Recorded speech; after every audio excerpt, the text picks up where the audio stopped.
नमस्कार. My name is Kedar Sushant. मी बीकॉममध्ये BY मध्ये शिकत आहे. ॲपेर आहे. ज्यावेळी मी शुभम कॉम्प्युटरमध्ये प्रवेश केला, मला बाकीचे कुठेही ज्ञान नसताना मी शुभम कॉम्प्युटरमध्ये यायच्या अगोदर 4 क्लास पाहून आणतो. पण 4 क्लासमध्ये मी 1-2 दिवस तिथे गेलो, पण प्रॅक्टिस पण केली. पण मला म्हणजे जे मला ज्ञान हवं आहे, जे मला पाहिजे, जे स्किल मला पाहिजे, जे मला जे डायरेक्शन भेटलं पाहिजे, ती जे क्लासमध्ये मी आलो ती शुभम कॉम्प्युटरमध्ये, त्यावेळेस मला कीबोर्डवर हे माहीत नव्हतं. ज्यावेळेस मी इथं आलो त्यानंतर मला सरांशी थोडा संवाद साधला की अरे मला हा क्लास आवडला. मी कुठलाही न विचार करता शुभम कॉम्प्युटरमध्ये ॲडमिशन घेतलं. कुठल्याही गोष्टीचा न विचार करता मला इथं काहीतरी शिकायला भेटणार आहे. म्हणजे माणूस कसं आपण शाळेत जातो, शाळेत जाता की आपला पहिला दिवस असतो. पहिला दिवस असं वाटतो की आपण शाळेमध्ये तर गेलो, इथं कुणी ओळखीचं पण नाही आहे. आता आपण करणार काय सर काय शिकणार याची कुठली कल्पना नसताना जसं मी इथं आल्यानंतर ज्यावेळेस मी शुभम कॉम्प्युटरमध्ये असं मला कुठलाही भास झाला नाही की कुठलाही मनात शंका आली नाही की मी इथं शुभम कॉम्प्युटरमध्ये आलो आहे आणि मला कुठलंही ज्ञान नाही आहे की कुठलाही अभ्यास नसताना मी आलो. पण सरांचं मला डायरेक्शन असं भेटलं की आपण जिद्द, चिकाटी आणि आपलं कष्ट हे प्रामाणिक असलं तर आपण कुठंही जावं की आपलं नाव निघतच असतं. आणि ज्यावेळेस आपण कुठं बी जातो त्यावेळेस आपल्याला म्हणजे आपण जसं आपण जन्म घेतो, जन्म घेताच माणूस काही शिकत नाही.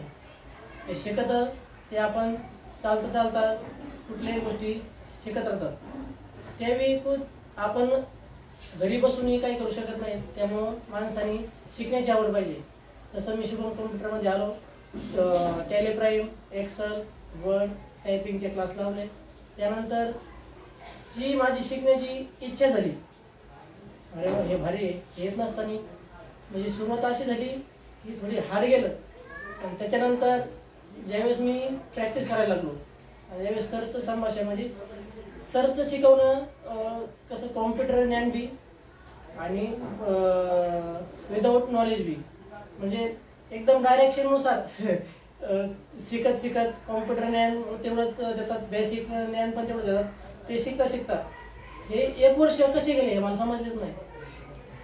हे 1 वर्षात मी म्हणजे काय शिकलो हे ज्ञान म्हणजे मी झिरो असताना हिरो कसा होईल आणि ते म्हणतात ना जर कुत्र्याचं शेपूट किती वाकडं तसं मला असं म्हणता येत नाही. शेपूट जरी वाकडं असतं तरी शुभम कॉम्प्युटरमध्ये ते सरळ करतात येतात. म्हणजे माणसाला हिरो ज्ञान असलं तर ते हिरो बनवूनच बाहेर पडतो. आणि आज तरी नाही तरी मी म्हणजे माझं स्किल आता मी तर जॉब करीत नाही, पण जॉब करणारे जे मित्र आहेत ते म्हणजे मी आता कंपनीमध्ये जर गेलो तर हे म्हणजे ते काही जर येत असलं तर अरे तू कुठं क्लास केला, तर शुभम कॉम्प्युटरला सांगितल्यानंतर म्हणजे त्यांना जे येत नाही ते डायरेक्शन मला इथं शुभम कॉम्प्युटरमध्ये भेटलं. आणि त्यांना सांगण्याचा प्रयत्न केला तर मला आता बी म्हणजे काही कंपन्या बोलवत आहेत जॉबसाठी नाही का. पण जॉब ॲक्च्युली मला करायचं नाही, मला बिझनेसमध्येच जादा इंटरेस्ट आहे आणि बिझनेसमध्येच मला ग्रोथ करायचा आहे. त्यामुळं ज्ञानावेळी पण जे मी इथं शिकलो ते बाहेर गेल्यानंतर मला ज्ञान म्हणजे इथं जरी सरच्या समोर काही जरी नाही आलं पण बाहेर ज्ञान मला नक्कीच देता येत आहे. कारण की हे शुभम कॉम्प्युटरचे बोल आहेत. हे शुभम कॉम्प्युटरचे बोल बाहेर गेल्यानंतर आपोआप दिसतात. कारण की ज्यावेळेस आलो त्यावेळेस फक्त माझं टायपिंग पण सुरुवात झाली. टायपिंगचं स्पीड येतं 7, 6, 5 याच्यावरती कॉम्प्युटरचं स्पीड गेलं नाही. पण ज्यावेळेस मला ग्रोथ भेटला त्यानंतर 17, 18 नंतर 22, 23, 25, 26, 27 म्हणजे जसे दिवस वाढत आहेत तशी बुद्धी वाढत जाते. आणि ते काय म्हणते, जरी आपण स्टेप बाय स्टेप चालत राहिलो तरी ज्ञानाचा प्रभाव हा खूप महत्त्वाचा असतो. डायरेक्शन खूप महत्त्वाचं असतं. आणि ते डायरेक्शन जे भेटतं इतर क्लासपेक्षा मला वाटतं शुभम कॉम्प्युटरमध्ये 100% डायरेक्शन और स्किल और जॉब ऑपॉर्च्युनिटी ही शुभम कॉम्प्युटरमध्ये 100% भेटते. आणि ज्यावेळेस मी एक वर्ष कम्प्लीट झालं, ज्यावेळी माझा पहिला दिवस होता आणि हा माझा जो पेपरचा एक्झामचा शेवट दिवस होता, तो टाइम आणि हा टाइम मला आपोआप वाटला. कारण की ज्यावेळेस मी एंट्री केली त्यावेळेस एंट्रीचा ईच नव्हता माहित. एंट्रीचा ईच माहित नव्हतं. पण जेव्हा एंटर केलं त्यावेळेस रिझल्ट 100% लागला सर. एक्सलंट. आणि किती पर्सेंटेज मिळाले तुला? सर मला टॅलिप्राइम मध्ये 90% मिळाले आणि एक्सेल मध्ये 85. येस. वाव, एक्सलंट, जबरदस्त. ओके, बरं, तुला प्रश्न काय आहे, म्हणजे सपोज ट्रेनिंग सेंटर तुझं पूर्ण 1 वर्षाचा मास्टर डिप्लोमा कोर्स लावला होता, तर कोर्सला जॉईन करण्याच्या अगोदर आणि त्यानंतर जो तुझा परफॉर्मन्स किंवा ग्रोथ जसा झाला, तू जसं आत्ता सांगितलं त्यानुसार म्हणजे कसं वाटलं तुला, क्लास कसा वाटला, म्हणजे त्याबद्दल तुला काही असं आठवतंय का? फर्स्ट डेची तुझी ट्रेनिंग, त्यानंतर स्टार्टपासून एंडपर्यंत तुझे काही काम केलेलं आहे, प्रॅक्टिकल्स केलेले आहेत, त्याबद्दल तुला काही सांगावंसं वाटतं का? किंवा प्रॅक्टिकल किंवा शिकवण्याची पद्धत कशी होती याबद्दल काही गाईड्स करू इच्छितो किंवा एक्सपिरियन्स शेअर करू शकतो का? सर, क्लास लावायच्या अगोदर माझा मित्र भेटला होता कॉलेजमध्ये, तो ईश्वरी कॉम्प्युटर भेटला होता. बर. ईश्वरी कॉम्प्युटर भेटला होता का, पण मग त्याची माझी ओळख भरपूर दिवस होती. पण मी त्याला बोललो, नाव काय त्याचं? शुभम मुळे. बरं बरं. त्यांनी मला सांगितलं शुभम कॉम्प्युटर मध्ये मी क्लास करतो. अगोदर इकडे होता, नंतर ईश्वरीला. पण त्यानंतर मी म्हणलं ठीक आहे, मी पाहतो. त्यांनी मला बोलवलं, पण टाइम अभावी ईश्वरी कॉम्प्युटरला भेट देणं जमलं नाही. पण त्यानंतर ज्यावेळेस मी तिकडे गेलो अगोदर एक्सवाईज म्हणजे कॉम्प्युटरला मी भेट दिली. ते भेट दिल्यानंतर जे स्टुडंट असतात, सर तर जिथं भेट दिली तिथं सर तर भेटलेच नाही, पण जे स्टुडंट असतात म्हणजे तेच आपल्याला शिकवतात. तर मी म्हटलं, म्हणजे ज्यावेळेस मी दुसऱ्या इन्स्टिट्यूटला भेट दिली, मी म्हटलं मला असा क्लास लावायचा आहे. ते बोलले ठीक आहे. तर अगोदर फी सांगितली. बरं ठीक आहे, पण मी काय करतोय, मला काय करायचं आहे, मला काय हवं आहे हे नाही, म्हणजे हा डायरेक्शन मला कोणी दिलं नाही. काय मी 2 दिवस प्रॅक्टिस केली, फक्त नोट्स लागते एवढं बोलणं झालं. त्यानंतर कॉम्प्युटरवर मी टेकलं, अरे यार हे डायरेक्ट म्हणजे आपल्याला न काही माहीत नसताना आपल्याला डायरेक्ट कॉम्प्युटर ज्ञान देऊ राहिले, म्हणजे बाकीचं नेमकं काय भेटणार आपल्याला. त्यावेळेस मला शुभम कॉम्प्युटरमध्ये माहिती मिळाली शुभम मुळेकडून. त्यानंतर मी तिथं तुम्हाला कॉल केल्यानंतर मी तुम्हाला इथं भेटलो. पण त्यावेळी तुमच्याकडून मला जे डायरेक्शन भेटलं ते मनाला लागतं, डायरेक्ट मनात घुसलं. अरे वा, छान, नाईस. मग तिथून जॉईन झाल्यानंतर तिथला प्रवास कसा चालू झाला आणि त्या प्रवासाबद्दल काही अनुभव सांगता येईल? प्रवास तर फर्स्ट टाइम आल्यानंतर प्रवास थोडा हार्डच होता. हार्ड नंतर ते हार्डचे शब्द म्हणजे कसे गेले आणि इझी शब्द कसा आला, ऍक्च्युली मी कॉम्प्युटर मध्ये परफॉर्मन्स कसा करत, आणि हे म्हणजे नॉलेज मला ऍटो जनरल म्हणजे जसं तुमचे डायरेक्शन भेटलं त्यानंतर मी प्रॅक्टिस केली. पण अरे या कॉम्प्युटर मध्ये हे असं असतं, हे नॉलेज असतं, ही फाईल क्रिएट केल्यानंतर ती फाईल क्रिएट करावी लागते, हा लेजर बनावं लागतं, एक्सेल मध्ये रो आहेत, कॉलम आहेत. पण ही माहिती मला शुभम कॉम्प्युटर मध्ये भेटली. Okay, done. बरं, आता तू जे काही समजा सांगितलं, हे जे समजा, बरं शिकवण्याची पद्धत कशी वाटली तुला, आणि जर वाटली तर असं आठवतं की एखादं प्रॅक्टिकल की त्या प्रॅक्टिकलमधून तुला ते अजूनही वाक्य आठवतंय की त्यामुळे तुला थोडंसं मोटिवेशन किंवा इन्स्पिरेशन किंवा युजफुल ठरलं, असं काही सांगता येईल त्याबद्दल?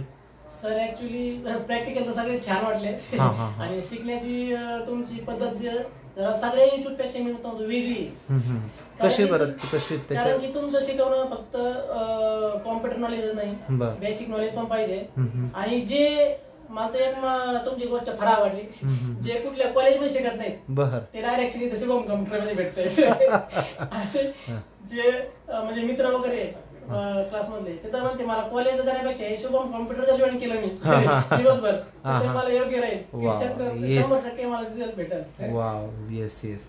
बरं, मला असं सांगू शकतो की समजा आता तू एक्सेलमध्ये कोणते कोणते प्रॅक्टिकल करू शकतो किंवा एक्सेलमध्ये काय काय केलेलं आहे किंवा एक्झामला पण तू कशा पद्धतीने केलं? सर एक्सेलची माहिती दिली तर मला एक्सेल मधला एक्स पण माहित नव्हता. एक्सेल मध्ये हे असतं, हे करावं लागतं, हा वर्क करावं लागतो, हे सगळं होतंय. कारण की एक्सेल मध्ये जी गोष्ट होती ती आपण म्हणजे जे आपल्या व्यवहारात फायनान्शियल वेअर मध्ये म्हणजे जे आपण वर्क करतो दिवसभर, कंपनी मधला वर्क असो कुठलाही वर्क असो, एक्सेल शिवाय पानं हलत नाही. बरोबर.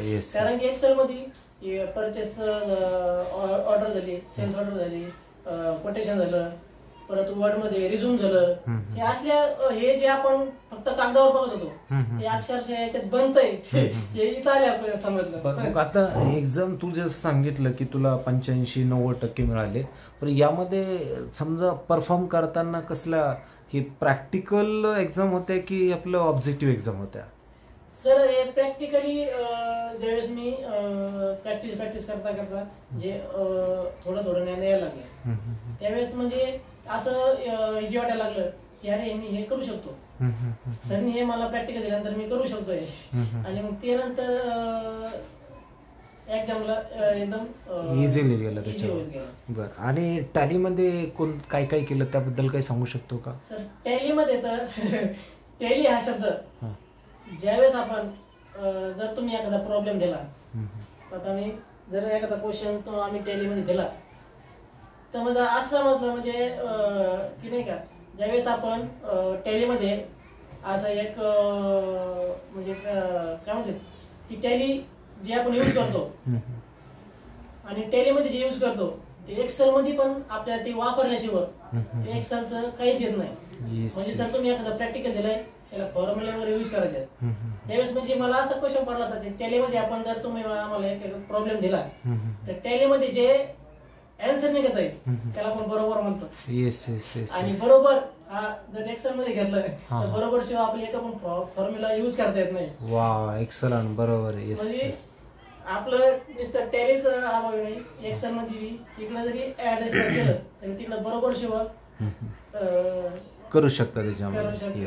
करू शकतो आपण. बरं, आणि ऍक्च्युली टॅलीमध्ये असं कोणता एक तुमचं प्रॅक्टिकल चालू होतं जे आठवडाभर चालू होतं त्याच्यावरती तुम्ही काम केलं, त्याबद्दल सांगू शकतो काही? सर आठवडाभर प्रॅक्टिकल होतं.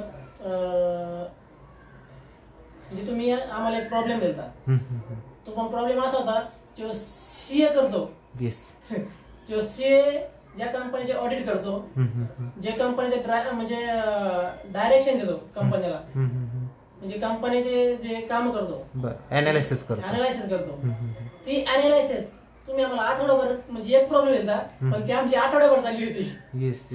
सीए काम काय करतो, जर सीए कंपनी जरी फक्त लेजर बनवले असले तरी त्याच्या पुढचं काम हा सीएलाच करावं लागतं. पण सीए काम करत असताना एवढे प्रॉब्लेम येतात त्यामुळे तुम्ही प्रॉब्लेम नंतर कळला आम्हाला असं सीए काम करू शकतो. आणि ते सीएचं म्हणजे सीए जे काम करतो ते आपण शुभम कॉम्प्युटर मध्ये सर प्रॉब्लेम आम्ही 100% सोडवला होता. आणि जी तुम्ही अमाऊंट म्हणजे बॅलन्स शीट परत ऍसेट ते जे तुम्ही आम्हाला प्रॉब्लेम दिलता ते म्हणजे आम्ही 100% ते सोल्युशन करण्याचा प्रयत्न केला. येस. वा, तुझ्या बरोबर कोणी मित्र होते का त्यावेळेस तुझ्या बरोबर? तर फर्स्ट टाइम तर माझ्याबद्दल मी एकटाच होतो आणि बाकी मॅडम वगैरे होते. त्यानंतर म्हणजे माझी बॅच सकाळची होती. पण सकाळी असा विषय होता की एकदम आनंदीमय होता आणि बाकीचा प्रॉब्लेम म्हणजे कुणी नसल्यामुळे एकदम आपला फोकस आपल्या कॉम्प्युटरवरती. आणि त्यावेळेस शुभम मी फर्स्ट टाइम ईश्वरी कॉम्प्युटरला होतो. तिथं आपले टायपिंग वर आपले ABCD असं सुरू झालं. त्यात पण वेळ म्हणजे तास 1 तास म्हणजे एबीसीडीच जायचा. हा हा हा. पण 2-3 दिवस मी ईश्वरी कॉम्प्युटर पण तिथं काय मला पीठ वाटलं नाही. पण तुमचं थोडं डायरेक्शन भेटलं. मग सकाळी बॅच परत इकडे म्हणलं नाही आपल्याला जरा सकाळच्या बॅचला थोडं म्हणजे ग्रोथ वाढला नाही का, म्हणजे शिकण्याची इच्छा म्हणजे हे झाली.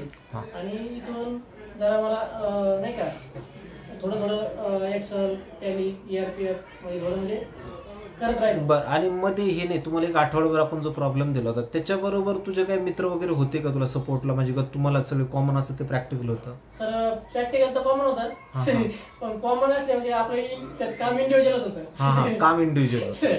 बरं. सपोर्टला कोणी होतं का? म्हणजे सपोर्टला सार्थक होता, आकाश होता. बरं. आकाश ओके. या तुमच्या मित्रांनी तुमचं आगमन केलेलं आहे. बसा ना. बसा बसा बसा.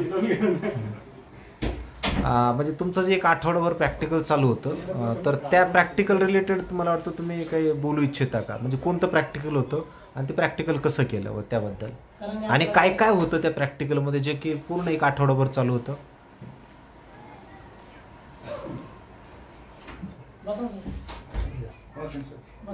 नाही स्टडी करायचं असेल आपला अटेंडन्स करून टाकायचं एवढी.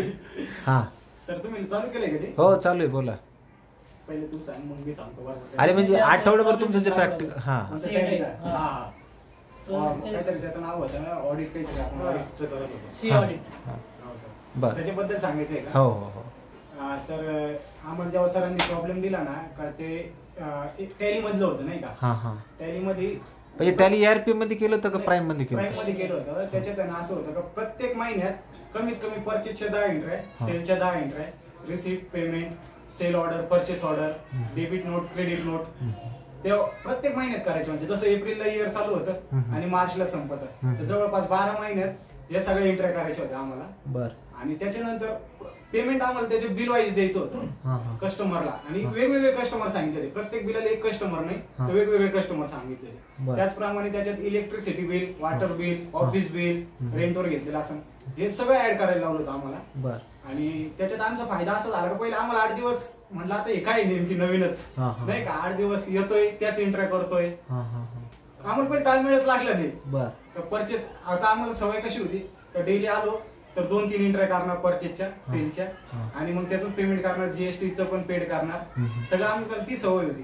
पण आम्हाला सरांनी जेव्हा 1 वर्षाचं सांगितलं ना तर मग त्याच्यात कसं होतं प्रत्येक वेगळं हे घ्यायचं म्हणजे काय म्हणतात त्याला वेगळा कस्टमर. विदाउट जीएसटी होती का विथ इन्क्लूड जीएसटी होती? विथ जीएसटी होती सर. आणि त्याचप्रमाणे त्याच्यात मल्टी जीएसटी होती. म्हणजे आपण प्रत्येक प्रोडक्टला वेगवेगळे जीएसटी लावू शकतो. त्याचप्रमाणे कस्टमर वेगळा होता आणि स्टेट पण वेगळं होतं. म्हणजे प्रत्येक जण परचेस महाराष्ट्रातून करतो असं नाही तर बाहेरच्या याच्यातून पण जसं की गुजरात, कर्नाटका याच्यातून आम्ही परचेस केलं. हळूहळू जसं आमचं ते इंटरेस्ट झाले त्याच्यानंतर आम्हाला कळायला लागलं का नाही याच्यात अजून काहीतरी आसन पुढे नाही का. त्याचं पेमेंट कशाने केलं तर बँक थ्रू केलं. त्याच्यात आम्ही BRS वापरला.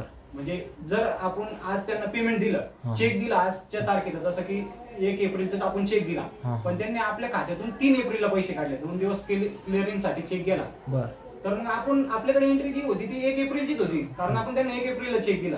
पण आपल्या ऍक्च्युअल खात्यातून पैसे कधी कट होतात त्याची एंट्री 3 तारखेला होती.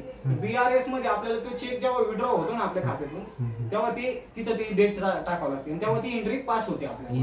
नाही ती एंट्री तशीच राहते, पास होत नाही. मग क्लोजिंग बॅलन्स वगैरे क्लिअर होत नाही त्या बँकेचा. इलेक्ट्रिसिटी बिल होते आम्ही ते प्रत्येक महिन्याला किती बिल आलं ते आम्ही पेड केलं. सगळ्या पार्ट्यांची पेमेंट केली. याच्यामध्ये एक स्पेसिफिक सांगू शकतो की म्हणजे किती कोणत्या कोणत्या एंट्री होते जसं परचेस, सेल होते सर, पेमेंट रिसिप्ट होते. त्याच्यानंतर आम्ही त्याच्यात सेल ऑर्डर, परचेस ऑर्डर केलं. त्याच्यात क्रेडिट नोट, डेबिट नोट. काय होतं कधी कधी आमचा माल ज्या समोरच्या व्यक्तीने घेतलाय तिथं रिटर्न पण करतो ना ते आपल्याला परचेस रिटर्न, सेल रिटर्न त्यालाच क्रेडिट नोट, डेबिट नोट नाही का. ते बनवलं.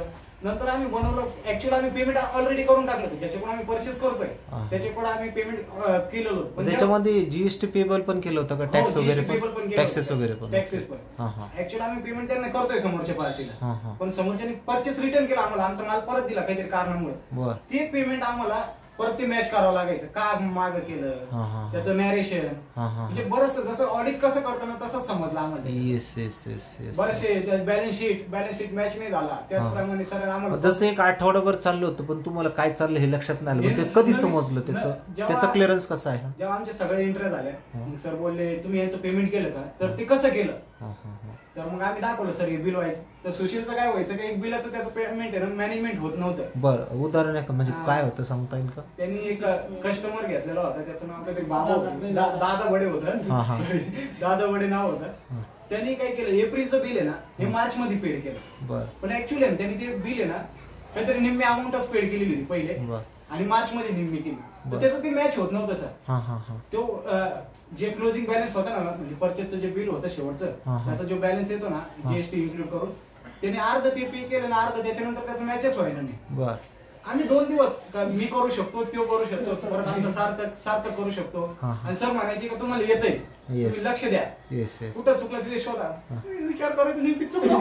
आम्ही सगळं एंट्री प्रत्येक महिन्यात जाऊन बघायचो कोणती एंट्री काय आहे, पूर्ण म्हणजे 1 वर्षाचं आम्ही फायनान्शियल वेळ आहे ते पूर्ण चेक करायचो. बरं, त्याच्याबद्दल सुशील तू काय सांगतोय, सांगू शकतो? याच्याबद्दल आम्ही जर एकच शिकलो, ज्यावेळेस तुम्ही आम्हाला सगळ्या महिन्याच्या एंट्र्या म्हणजे फायनान्शियल दिलतो 1 वर्षाचा, त्या प्रत्येक महिन्याच्या आम्ही एंट्र्या केल्या. बरं. त्या एंट्रीत म्हणजे एका एंट्रीची असा इश्यू झाला, जे पेमेंट होतं ते माझ्याकडून अर्ध पेमेंट पास झालं आणि अर्ध पेमेंट मी मार्च महिन्यात पेड केलं.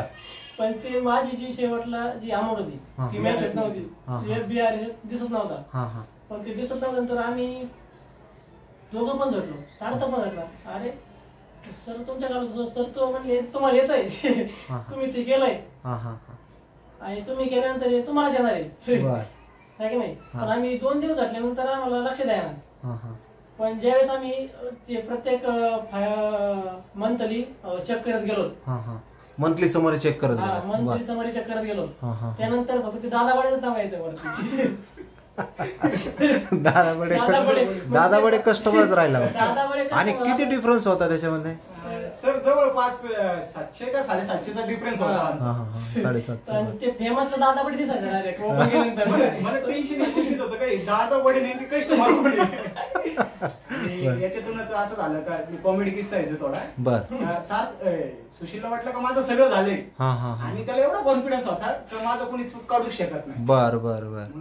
सर बोलले त्याच्यासोबत का मी जर तुझी चूक नाही सरनी पॉइंट टाकली. कसली होती सांगू शकता? तर मग सरांनी बोलले त्याच्यासोबत नाही का मी जर सॉल्व्ह करून दिला किंवा मी जर तुझी चूक दाखवली तुला तो वडापाव द्यावा लागेल. आणि मलाच नाही तर कोणता वडापाव म्हणलो तू? कोणता? अरे कडी वडा. येस बर. तर मग सुशीलनी त्याला एवढा कॉन्फिडन्स होता पण त्याची चूक दिसल्यानंतर त्यांनी दुसऱ्या दिवशी आपले वडापाव आणले पण कडी वडा नव्हता. आम्ही सगळ्यांनी खाल्ले आणि परत तोच प्रॉब्लेम सॉल्व्ह करतोय. दादा वडेच येतोय. पण त्याच्यात असं झालं का मी म्हणजे असं सरांकडे बघितलं. सर म्हणलं नाही जमत आम्हाला कोणाला. सर बोलले का तुम्ही प्रॉब्लेम केलेला आहे सगळं सॉल्व्ह पण तुम्हीच केलेलं आहे तर सोल्युशन पण तुम्हीच काढणार याचं. काय इफेक्ट त्याच्यातून तुम्ही काय एक्सपिरियन्स जनरेट केला? सरांना माहिती होतं आमची कुठं चूक हो राहिली पण सरांनी सांगितलं नाही. कारण सरांचं म्हणणं असं होतं का तुम्ही शोधणार आणि तुम्हीच करणार. बरोबर. आम्ही परत अरे यार हे व्हायनच नाही सॉल्व्ह व्हायनच नाही. शेवटी मग मी थोडं तिकडची एंट्री डिलीट केली पहिली एंट्री आणि ती शेवटी घेतली. किती दिवस गेले त्याच्यावरती? सर कमीत कमी आमचं त्याच्यात 15 दिवस जेव्हा ते गेले पण आता समजलं का ते तो सगळा प्रॉपर अभ्यास झाला. बरं म्हणजे याचं तुम्हाला काय बेनिफिट झालं? मी समजा त्याचं बेटर सोल्युशन तुम्हाला दिलं नाही मला दिसत होतं आणि ते मी तुम्हाला शोधायला लावलं मग त्याचा तुम्हाला काय फायदा झाला? असं एक बेनिफिट आहे. माझा एक मित्र आहे त्याला असंच एक प्रॉब्लेम आला होता. त्याला बिल बनवायचे होते सर 2 ते 3 बिल होते. त्याची टोटल अमाऊंट पण त्याच्याकडे होती इन्क्लुडेड जीएसटी. मग ते बोलला का मला समजतच नाही 3 बिल कसे बनवू काय करू. तर त्यांनी काय केलं सगळ्यात आधी जी हे म्हणजे जी बेसिक अमाऊंट आहे सॉरी इन्क्लुडेड अमाऊंट आहे जीएसटी तिला धरून -18% केलं त्यांनी. ऍक्च्युअल तसं होत नाही. आपण काय करतो जी अमाऊंट आहे डिवायडेड बाय 1.18 करतो म्हणजे ते आपलं जीएसटी निघतात. मग तेव्हा मी त्याचं करून दिलं आणि सॉल्व्ह मी त्याला सांगितलं का असं असं 2 रुपयाचा फरक येतोय तर तू त्याच्यासाठी कुठेतरी मॅनेज करू शकतो म्हणलं. मग तेव्हा मला माहिती होतं का तू करणार आहे. मग मला समजलं का मी काय करणार आहे. कारण जेव्हा तुम्ही आमची इथं प्रॅक्टिस घेत होते ना तुम्ही असे आम्हाला लॉजिकल क्वेश्चन द्यायचे ना तर तुमची बेसिक अमाऊंट ही आली पाहिजे तुमचा प्रॉफिट अँड लॉस एवढा झाला पाहिजे with multi GST multi discount, हा हा हा हा डिस्काउंटचा कॉलम, येस वेगळं सगळं. हा. त्याच्यानुसार आम्हाला त्याच्यात समजलं. आणि आता मी जिथं जॉब करतो हा, ना, हा. मला प्रॉब्लेमच येत नाही सर. खरं सांगायचं Wow, मला excellent. प्रॉब्लेमच येत नाही, कारण तुम्ही जे शिकवलंय हा, ना हा. तिथून तर झालंय सगळं. Yes okay nice. म्हणजे जवळपास 10 ते 15 दिवस तुम्ही खेळलात त्याच्याबरोबर. हो. पण मला वाटतं सीए ऑडिट कसा घेतो बरोबर, हे सगळ्या प्रकारचे एंट्री BRS कसा क्रिएट होतो बरोबर, त्या रिलेटेड सगळे काही क्वेरीज तुमच्या सेल्फ क्रिएटर आणि सेल्फ मेकिंग आणि बी सॉल्व द प्रॉब्लेम, म्हणजे सगळ्या कन्सेप्ट तुम्ही क्लिअर करू शकता. वा क्लिअर म्हणजे कसं आहे, आपल्याला जे डायरेक्शन भेटतं त्याचा असं जर प्रॉब्लेम आला तर direct आम्ही ऍक्शन घेऊ शकतो. Yes wow. कुठल्याही कंपनीचा जरी कंपनीत आम्ही म्हणजे स्टॉप न होऊ शकत, सॉल्व्ह करू सॉल्व्ह करू शकतो. शकतोय. Yes. आणि कुठल्याही कंपनीची कितीही अमाऊंट असू द्या, हा, हा. ते तिथे आम्ही solve. दादापणे आठवण करून आम्ही solve करू शकतो.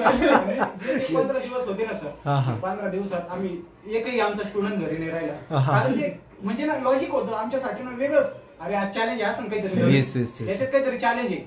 आम्हाला किती जरी काम असेल ना आम्ही वा, तिथं- तुम्ही आता जो पॉईंट बोललात ना, चॅलेंज एक आठवडाभर तुम्ही जे स्वीकारलं त्यामुळेच तुमच्यामध्ये चेंज आलेला दिसते बरं का, लक्षात ठेवा. खूप 15 येस दिवस आम्ही कोणीच घरी नाही राहिलो. चॅलेंज आम्हाला आवडायचं. अरे असं आहे ते, असं आहे तसं नाही का. आणि जेव्हा 15 दिवस पूर्ण झाले तेव्हा आम्हाला वेगळ्या प्रकारचा आनंद होता. आम्ही तिघं खुश, म्हणजे Yes. सार्थक, मी आणि सुशील. सार्थक पण होता का? हो. बोला बरं सार्थकला. सार्थक एक मिनिट इकडे ये ना. आणि त्या प्रॉब्लेम मला आज समजलं, हा समोर कोणतीही कंपनी असू द्या, हा. त्याचा कितीही मोठा प्रॉब्लेम असू द्या, Yes. पाहिजे अमाऊंट जुळत नसली तरी चालत, पण आम्ही या प्रॉब्लेम मुळे त्या कंपनीची एकदम सोल्युशन हा हा हा 15 दिवसात म्हणजे तुम्हाला असं वाटतं का, समजा ओव्हरऑल आतापर्यंत केलेल्या सगळ्या एंट्र्या तुमच्या 10 ते 15 दिवसावरती खूप डिपेंड होत्या? खूप खूप सर. सर खूप म्हणजे आम्ही डायरेक्ट वर्षभराचा कंपनीचा बायोडाटा आणि प्रॉब्लेम आम्ही एक आठवड्याभरात सॉल्व्ह करू शकतोय. वर्षभर द्यायची गरज नाही आम्हाला कंपनीला. ते 15 दिवस जेव्हा झाले ना आमचे सर, आम्हाला वेगळ्या प्रकारचाच आनंद होतो. काय माहित नाही, आम्ही तिघं खुश व्हायचो. एकामेकाकडे आता तर बरं सॉल्व्ह, तिघांना येत होतं. बरं, त्यानंतर असे काही प्रॉब्लेम्स घेऊन तुम्ही सॉल्व्ह केले का? सर त्यावेळी आम्ही भरपूर प्रॉब्लेम घेतले आणि ते झिरो आम्हाला नंतर जो तुम्ही फर्स्ट टाइम जेव्हा आम्हाला प्रॉब्लेम देता ना, तो सगळ्यात आड होता. बरं. त्याच्यानंतर हे छोटे प्रॉब्लेम आम्हाला काहीच फरक नाही पडला. काहीच वाटलं काहीच वाटलं नाही. बरं. पण जर तुम्ही आम्हाला पहिले छोटे छोटे देऊन केलं असतं ना, तुम्ही एकदा काय केलं, डायरेक्ट आमच्या समोर पर्वतच आणून ठेवला. बर बर नंतर मग आम्हाला हे टेकडे बिकडीचं काहीच वाटलं नाही. तिकडे म्हणजे तुम्ही जर एखादी अमाऊंट दिली, हा. म्हणजे 5,050 म्हणजे पॉईंट मध्ये जी अमाऊंट दिली, न राऊंड अप लावता तुम्ही ही अमाऊंट मला Calculate करून आली पाहिजे. बरं. आम्ही खुश व्हायचो काय ते कॅल्क्युलेटला आम्हाला एकदम इझी. अरे हा प्रॉब्लेम आम्ही बर. मी नंतर तुम्हाला असे काही प्रश्न पण दिले होते, म्हणजे डिरेक्टली एवढाच प्रॉफिट आला पाहिजे, हो.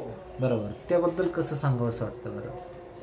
सर तुम्ही अशी प्रॉब्लेम येता, आमची रिएक्शन पण तशीच होती. आम्ही एकदम वेगळ्या धुंदीतच ती सॉल्व्ह करायचो, कारण की आम्हाला तो प्रॉब्लेम एवढा हार्ड होता की हा प्रॉब्लेम जेव्हा तुम्ही ते 57,000चा काहीतरी आम्हाला प्रॉब्लेम दिला होता, म्हणजे यांचं चालू होतं, पण मला प्रॉब्लेम जेव्हा तुम्ही दिलता आणि माझं फक्त 0.25 पैशाच फरक येत असं. बर. आणि तुम्ही मला बोलले का तू करणार आहे प्रॉब्लेम, तू सॉल्व्ह करू शकते, तू बघ कुठे येतोय ते प्रॉब्लेम. आणि मला म्हणजे माझं पहिल्यापासून असं आहे की तुम्ही मला दिल्यावर मी लगेच सुरुवात करतो, नंतर काय होईल ते बघता येईल, कारण तुम्ही आहे ना सोबत. नंतर तुम्हाला विचारता येईल. पण जेव्हा माझं ते आलं नाही, आणि त्या दिवशी मला एवढं असं वाटलं, अरे यार 0.25 पैसे नेमके आहे कुठं, शोधायला पाहिजे मला. म्हणजे ना मी जेव्हा पण काही करत असताना ते विचारायचो, काय चुकलं असेल बरं माझं, 0.25 पैसे माझं प्रॉफिट कमी दाखवत आहे. सरांनी सांगितलं एवढंच पाहिजे. दुसऱ्या दिवशी येऊन मी परत ते सगळे एंट्री डिलीट केल्या. नेमकी एंट्री मध्ये चूक होऊ शकते किंवा पेमेंट मध्ये चूक होऊ, परत केल्यानंतर मग माझा परत प्रॉब्लेम सॉल्व्ह झाला. त्याच्यामुळे धन्यवाद तुमचं का तुम्ही आम्हाला एवढं भारी शिकवलं त्याबद्दल. Yes okay, so thank you. आणि सुशील, तुला हे जे काही आत्ता तुम्ही जर का तुम्ही सगळे बरोबर होतात म्हणून आपण आकाशला पण इन्व्हाइट केलं, आकाशने पण त्याच्याबद्दल डिस्कस केलं खूप छान. दोघांनी पण म्हणजे जो प्रॉब्लेम होता तो बेस फाइंड आउट झाला, आणि विशेष करून तुमच्यामधला जो आत्मविश्वास होता, तुमचं जे कम्युनिकेशन होतं, आणि तुमच्यासमोर आलेला कोणताही एरर तुम्ही आता इझिली सॉल्व्ह करू शकता, हा आत्मविश्वास. आणि तू मला वाटतं कंपनीमध्ये तो प्रॉब्लेमही सॉल्व्ह करून दाखवलं तुझ्या मित्राला, निश्चित म्हणजे याचे बेनिफिट होत जातात. तसंच सुशील, हे तर तुझा निश्चित छान फीडबॅक दिलास. तर तुला ट्रेनिंग सेंटरबद्दल, म्हणजे शुभम कम्प्युटरच्या ट्रेनिंग सेंटरबद्दल, सरांबद्दल काही सजेशन्स किंवा सरांना काही ॲडवाईस करू इच्छितो का, की ज्यामुळं माझ्यामध्ये अजून मला काही नवीन इम्प्रूव्हमेंट करणं, की अजून बाकी काही चेंजेस करणं, यासाठी काही सजेशन देऊ इच्छितो का? सर गुरुबद्दल बोलणं म्हणजे शिष्याला एवढा प्रभावी पडू शकत नाही, पण असे तुमच्याबद्दल बोलणं म्हणजे शब्द सर अपुरे पडते. म्हणजे कसं बरं तरी बोलला तर मला म्हणजे आनंद पण होईल. काही जर चूक काढल्यानंतर मी तुला थँक्यू म्हणू शकतो, बट तरी पण काही असू शकतं का की त्याबद्दल काही सांगू शकतो? सर सरांपेक्षा बोलण्याबद्दल म्हणजे आपण ज्यावेळेस शिवम कॉम्प्युटरमध्ये एंट्री केली त्यावेळेस आलो त्या तिथपासून आपल्या शेवटपर्यंत जे तुमच्याकडून आम्हाला ज्ञान भेटलं ते म्हणजे ते ज्ञान कधी न संपणार आहे. म्हणजे कधी कुठेही जा ते वाढत आलं पाहिजे, देता आलं पाहिजे, हे डायरेक्शन तुमच्याकडून आम्हाला भेटलं. आणि शुभम कॉम्प्युटरचा म्हणजे स्टुडंट जे बाहेर पडतात ते नावलौकिक करतातच आणि सक्सेसफुल बनतातच. जे तुमचं स्किल देण्याची स्टाईल आहे ती जरा इतरांपेक्षा जरा वेगळी आहे. म्हणजे ते इंटरेस्टिंग आहे का इंटरेस्टेड आहे? इंटरेस्टिंग पण आहे, इंटरेस्टेड पण आहे. प्रॉब्लेम मध्ये गोंधळण्यापेक्षा प्रॉब्लेम सॉल्व्ह करणं आणि प्रॉब्लेम सॉल्व्ह कसून म्हणजे प्रॉब्लेम जरी तुमच्याकडून दिला आणि प्रॉब्लेम जरी सॉल्व्ह केला, सॉल्व्ह करणं म्हणजे जे गोंधळाचा माणूस त्या गोंधळापेक्षा म्हणजे जसं की प्रॉब्लेम पडलाय, प्रॉब्लेम पडण्यापेक्षा काहीतरी ऍक्शन घेऊन ते सोल्युशन केल्यानंतर हे तुमचं डायरेक्शन असं भेटतं की ते बरं. येस बरं. आता एखादं समजा 1 वर्षाचा जो अनुभव तुझं जे फायनल एक्झाम झाले त्यामधून असं काही एखादं युनिक एखादं वाक्य आहे का की ते तुझ्या कायमस्वरूपी लक्षात राहू शकतं, किंवा असं आठवतंय की एखादं वाक्य की यार मी ते बोलण्यातून तुझ्यासाठी एक वेगळं प्रेरणादायक असू शकतं? सर आता एवढं आठवत नाही कारण की कालावधी मोठा 1 वर्षाचा आहे. खूप सारे वाक्य माझे ते. तरी एखादं काय आठवते का शिकवता तुम्हाला एखादं मोटिवेशन दिलं आहे किंवा एखादं प्रॅक्टिकल आहे, त्या प्रॅक्टिकलमधून तुम्हाला चांगल्या प्रकारची डायरेक्शन दिलेली आहे, किंवा एखादं प्रेझेंटेशन होतं त्या प्रेझेंटेशनमधून एखादी डायरेक्शन दिली आहे, काय आठवतंय?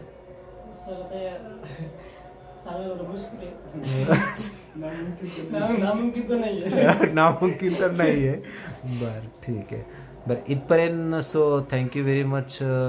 विशेष करून आकाश पण आणि स्पेशली तुझं पण थँक्यू की तू हा तुमचा फीडबॅक म्हणजे निश्चित आम्हाला एक वेगळ्या प्रकारची प्रेरणा, एक आनंद आणि अजून काय उत्तम करता येईल याच्यावरती आम्हाला काय करता येतं, अजून आमचा डिपनेस वाढवता येतो, त्यामध्ये अजून थोडं क्रिएटिव्हली काम करता येतं आणि जेवढं बेस्ट देता येईल तेवढं बेस्ट देण्याचं आपण काय करतो, कार्य करतो. So very thank you very much. आणि काही बाकीच्या स्पेशल आता आकाश आहे बरोबर, आकाशसाठी काही सजेशन देऊ शकतो एक्झाम्स रिलेटेड किंवा अजून अदरवाईज काही की आकाश कसं?